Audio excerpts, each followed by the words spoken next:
Salut à tous et bienvenue dans ce nouvel épisode. La dernière fois, on avait quitté le Coromandel pour rejoindre la côte Est en passant par l'Escape. Ceci dans le but de rejoindre la ville de Gisborne pour trouver du travail. En Nouvelle-Zélande, avec un visa vacances-travail, le plus simple c'est de trouver des jobs en agriculture. C'est un secteur qui recrute énormément et il se trouve que Gisborne est justement une zone très agricole. Initialement, on a commencé le voyage avec un budget qui nous a permis de financer le van et les premiers mois de notre trip. Le plan était ensuite donc de trouver un boulot sur place pour gagner de l'argent et financer les mois qui suivent jusqu'à la fin de notre visa. On a donc profité de cet hiver pour passer la saison froide à travailler en attendant la belle saison pour recommencer à voyager. Donc en totalité, on aura passé 3 mois à Gisborne et on aura fait 2 jobs différents. Le premier sur les 6 premières semaines était du pruning, grosso modo de la taille d'arbustes, des arbustes de kaki en l'occurrence. Et le deuxième c'était du ramassage de fruits et de la taille sur des agrumes. On peut pas dire que cet hiver a été particulièrement facile. On a eu des semaines avec énormément de pluie, surtout dans notre deuxième job où on devait bosser peu importe la météo. Donc physiquement c'était pas évident, d'autant plus quand on vit dans un van. Ça nous a permis d'économiser énormément d'argent puisqu'on n'avait pas de loyer à payer, mais en contrepartie on avait vraiment un confort strict minimum quoi. Mais tout ça c'était pour la bonne cause. On a réussi à mettre suffisamment d'argent de côté par rapport à ce qu'on avait prévu et début octobre, qui était donc notre objectif initial, on a pu reprendre l'aventure. Sur le camion on est équipé d'une seconde batterie qui nous fournit en électricité pour recharger nos appareils électroniques ou tout simplement allumer la lumière.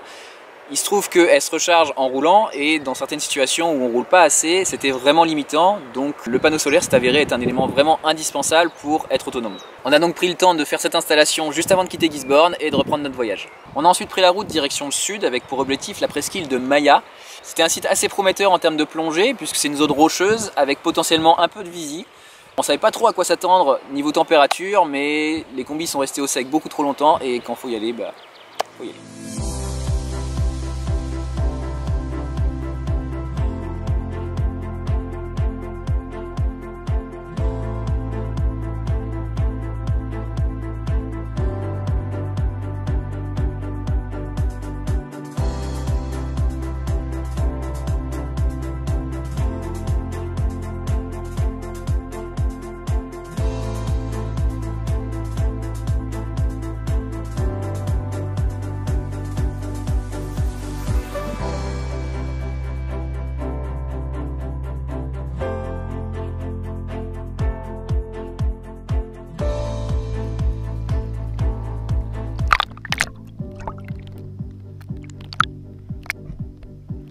Comme vous venez de le voir, je n'ai chargé qu'un seul seau d'eau sur mon fusil.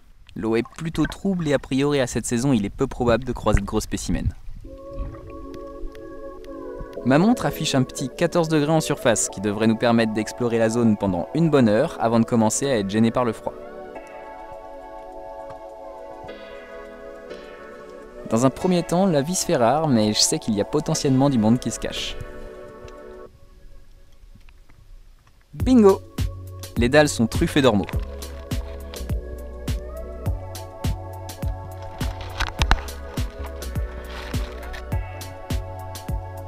Je remonte en surface et je récupère mon calibre. Ce petit outil me permet de décoller les ormeaux, mais surtout de vérifier qu'ils sont bien maillés. Finalement, dès mon retour au fond, je suis distrait par un petit objet brillant. Pour ceux qui ne connaissent pas, il s'agit d'un plomb de pêche à la ligne et il se trouve qu'il n'est pas tout seul. On a bien croisé quelques pêcheurs sur la route, mais je m'étais pas douté que c'était à ce point fréquenté. Évidemment, je vais pas laisser ça au fond, une petite collecte s'impose.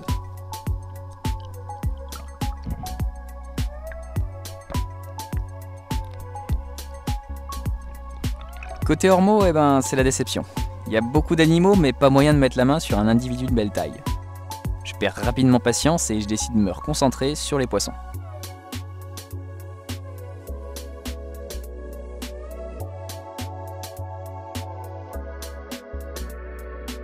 Au fur et à mesure de notre progression vers le large, on rencontre de plus en plus d'animaux.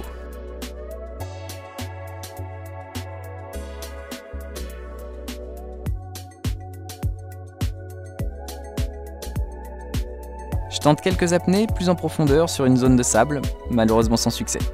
Les poissons semblent concentrés dans les tapis d'algues.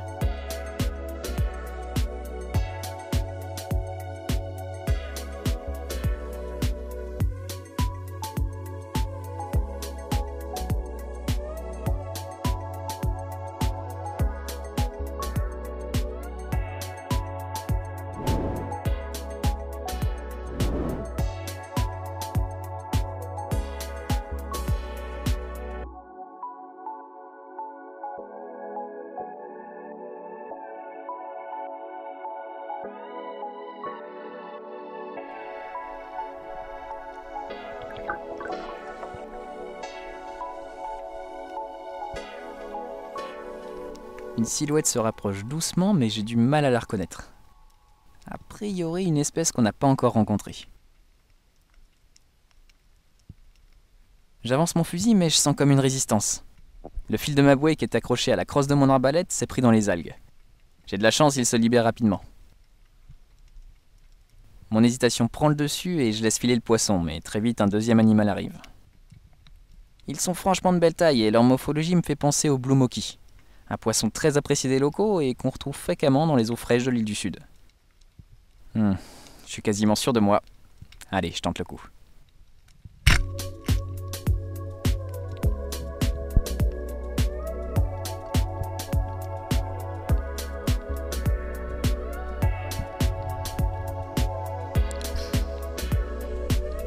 Une fois dans les mains, je n'ai plus de doute, c'est bien un Blue Moki.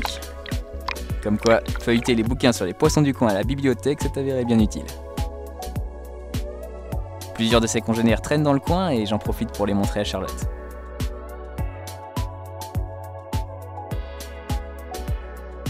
Sur 2 apnées consécutives, ce sont 6 spécimens qui sont venus se donner en spectacle.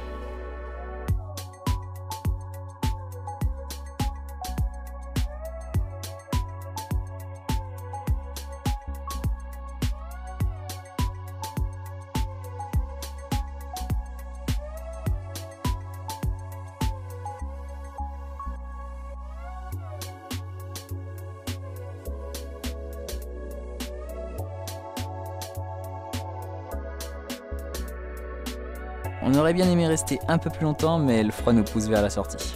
Je récupère mon poisson et on prend la direction de la plage.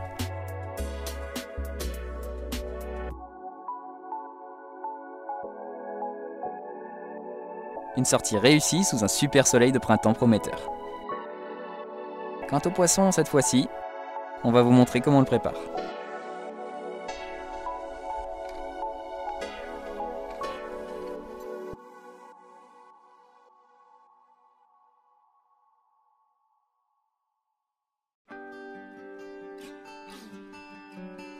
Le lendemain matin, on a décidé de profiter du beau temps pour rouler un peu. On a entendu parler d'un spot qui vaut vraiment le détour, la plus haute cascade de l'île du Nord. Une petite balade parfaite pour nous mettre en appétit.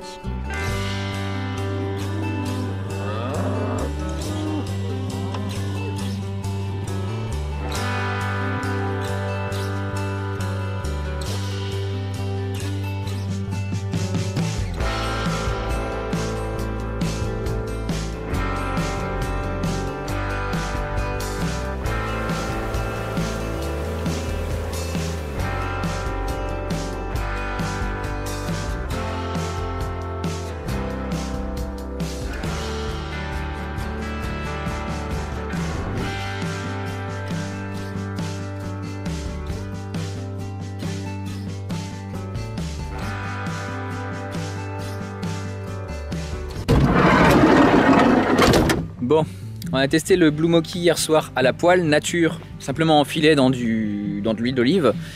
Et on a trouvé que c'était un poisson assez fade, avec une chair qui se détachait pas mal à la cuisson. Donc on s'est dit qu'on allait tester 2 recettes qu'on va vous faire voir maintenant, pendant que les combis sèchent. C'est parti. Juste après la plongée d'hier, j'ai pris le temps de lever les filets et de retirer la peau pour faciliter le stockage et la cuisine.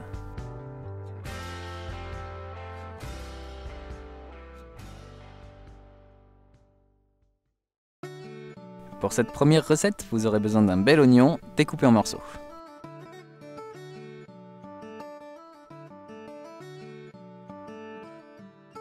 Faites la même chose avec une carotte.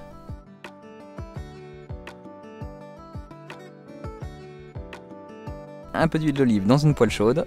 Bon, peut-être pas autant, mais ça fera l'affaire. Faites revenir le tout jusqu'à ce que les oignons soient bien dorés.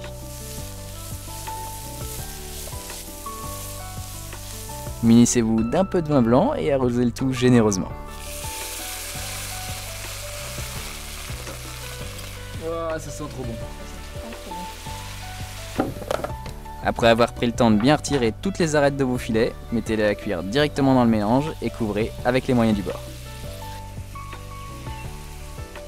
Un peu de sel, un peu de poivre, On l'a fait un poil trop tôt, mais dès que vos filets sont bien blanchis, essayez de séparer la chair et d'émietter votre poisson.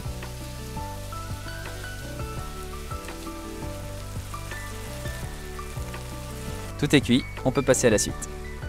On est équipé d'un petit mixeur manuel, mais vous pouvez faire ça avec n'importe quel appareil et si vous n'avez rien pour mixer, vous pouvez très bien vous contenter de mélanger à la fourchette.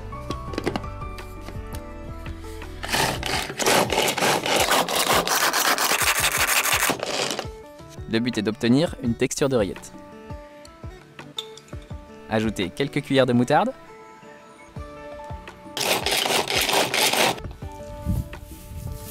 Quelques cuillères de fromage frais ou de crème fraîche bien épaisse.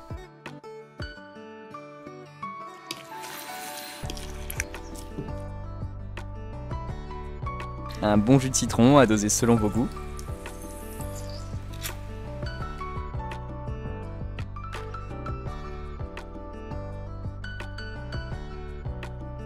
Et ça devrait être pas mal.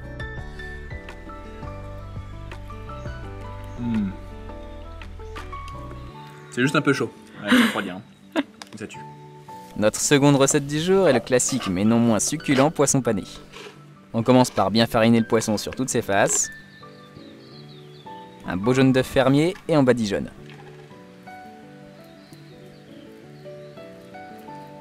La chapelure.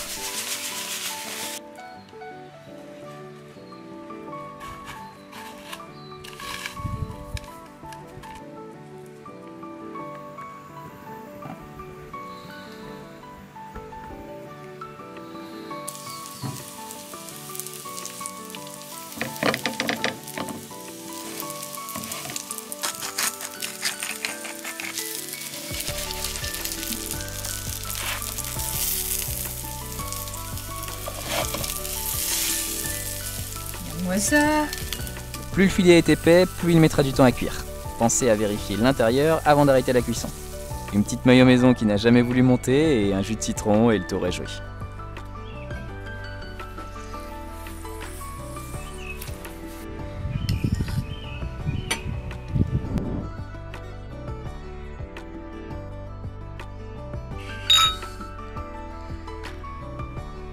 Je sais plus quoi faire.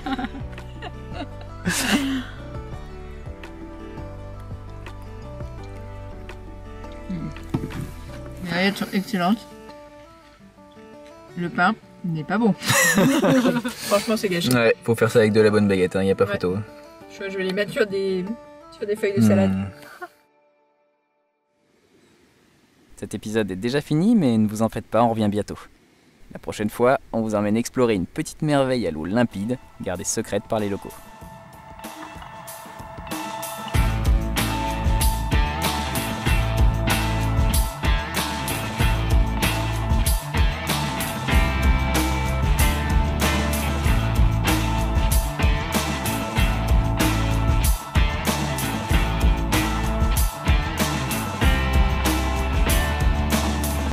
Alors, c'est quoi cette rando? C'est trop bien. J'ai mal aux joues et j'ai trop souri. Aïe aïe aïe. Splendide.